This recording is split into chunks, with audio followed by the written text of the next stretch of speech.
ಇನ್ನೊಬ್ಬ ಸಚಿವರಾಗಿರ್ತಕ್ಕಂಥ RB ತಿಮ್ಮಾಪುರ ಅವರನ್ನು ಕೂಡ ಸ್ವಾಗತಿಸ್ತಾ ಇದ್ದೇವೆ. ಅಬಕಾರಿ ಸಚಿವರಾಗಿರ್ತಕ್ಕಂಥ RB ತಿಮ್ಮಾಪುರ ಅವರನ್ನ, ಗೌರವಂತ ಉಪಮುಖ್ಯಮಂತ್ರಿಗಳಾಗಿರ್ತಕ್ಕಂಥ ಸನ್ಮಾನ್ಯ DK ಶಿವಕುಮಾರ್ ಅವರನ್ನ ತಮ್ಮೆಲ್ಲರ ಪರವಾಗಿ ಅತ್ಯಂತ ಪ್ರೀತಿಪೂರ್ವಕವಾಗಿ ನಾವು ಸ್ವಾಗತಿಸ್ಕೊಳ್ತಾ ಇದ್ದೀವಿ. ಸ್ವಾಗತ ಸುಸ್ವಾಗತ ಸರ್.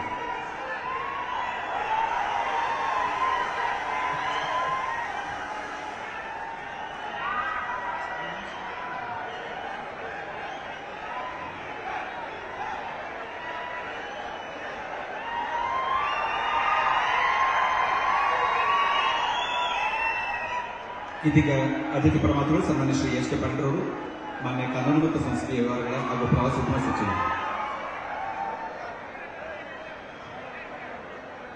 ಈ ಕಾರ್ಯಕ್ರಮಕ್ಕೆ ಮಾನ್ಯ ಉಪಮುಖ್ಯಮಂತ್ರಿಗಳು ಹಾಗೂ ಈ ಭೂ ಗ್ಯಾರಂಟಿಯನ್ನ ಸರ್ಕಾರದ ಕಾರ್ಯಕ್ರಮ ಅಂತ ಘೋಷಣೆ ಮಾಡಿದಂತವರು ಆದಂತಹ ಶ್ರೀಯುತ DK ಶಿವಕುಮಾರ್ ಅವರಿಗೆ ಅಧಿಕೃತವಾಗಿ ಸ್ವಾಗತವನ್ನು ಬಯಸ್ತಾ ಇದ್ದೇವೆ.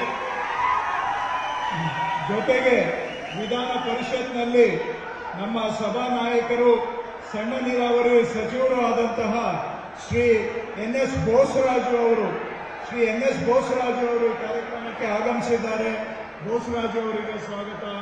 ಹಾಗೆ PWD ಸಚಿವರು, ಆತ್ಮೀಯರು, ಹಾವೇರಿ ಜಿಲ್ಲೆಯಲ್ಲಿ ಅತ್ಯಂತ ಚಿರಪರಿಚಿತರು ಅಂತ ಹೇಳ್ಬೋದು, ಸತೀಶಣ್ಣ ಜಾರಕಿಹೊಳಿ ಅವರು ಆಗಮಿಸಿದ್ದಾರೆ. ಹಾವೇರಿಗೆ ಬಹಳ ಚಿರಪರಿಚಿತರು ಮತ್ತು ಜನಾನುರಾಗಿ ಸಚಿವರಾದಂತಹ ಸತೀಶಣ್ಣ ಜಾರಕಿಹೊಳಿ ಅವರಿಗೂ ಕೂಡ ನಾನು ಸ್ವಾಗತವನ್ನು ಬಯಸ್ತಾ ಇದ್ದೇನೆ. ಪಕ್ಕದ ಉತ್ತರ ಕನ್ನಡ ಜಿಲ್ಲೆ ಉಸ್ತುವಾರಿ ಸಚಿವರು, ಆತ್ಮೀಯ ಸ್ನೇಹಿತರಾದಂತಹ ಮಾಂಕಾಳ ವೈದ್ಯರು ಈ ಕಾರ್ಯಕ್ರಮಕ್ಕೆ ಆಗಮಿಸಿದ್ದಾರೆ. ಮಾಂಕಾಳ ವೈದ್ಯರಿಗೆ ನಾನು ಸ್ವಾಗತವನ್ನು ಬಯಸ್ತಾ ಇದ್ದೇನೆ. ಹಾಗೆ ಇದೇ ಶಿಗ್ಗಾಂವ್ ಸವಣೂರು ಕ್ಷೇತ್ರದ ಶಾಸಕರು, ಅಸಾಧ್ಯವಾದಂತನ್ನ ಸಾಧ್ಯ ಮಾಡಿ ತೋರಿಸಿದಂತಹ ಯಾಸೀರ್ ಖಾನ್ ಪಠಾಣ್ ಅವರು ಶಾಸಕರು ಉಪಸ್ಥಿತರಿದ್ದಾರೆ. ಅವರಿಗೂ ಸ್ವಾಗತ.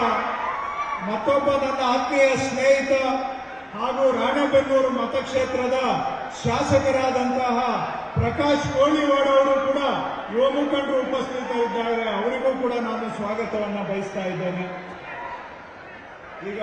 ನಿರ್ಭೀತ, ನಿಷ್ಪಕ್ಷಪಾತ, ವಿಶ್ವಾಸಾರ್ಹ ಸುದ್ದಿಗಳಿಗೆ ಮತ್ತೊಂದು ಹೆಸರಾಗಿರುವಂತ News18 ಕನ್ನಡ ಈಗ ಆಪ್ನಲ್ಲೂ ಲಭ್ಯವಿದೆ. ದಯವಿಟ್ಟು ಇಲ್ಲಿರುವ QR ಕೋಡ್ ಅನ್ನ ಸ್ಕ್ಯಾನ್ ಮಾಡಿಕೊಂಡು ಆಪ್ ಅನ್ನ ಡೌನ್ಲೋಡ್ ಮಾಡೋದಕ್ಕೆ ಮರಿಬೇಡಿ. ನಿಮ್ಮ ಬೆಂಬಲ ಹೀಗೆ ಸದಾ ನಮ್ಮೊಂದಿಗಿರಲಿ. ಧನ್ಯವಾದ.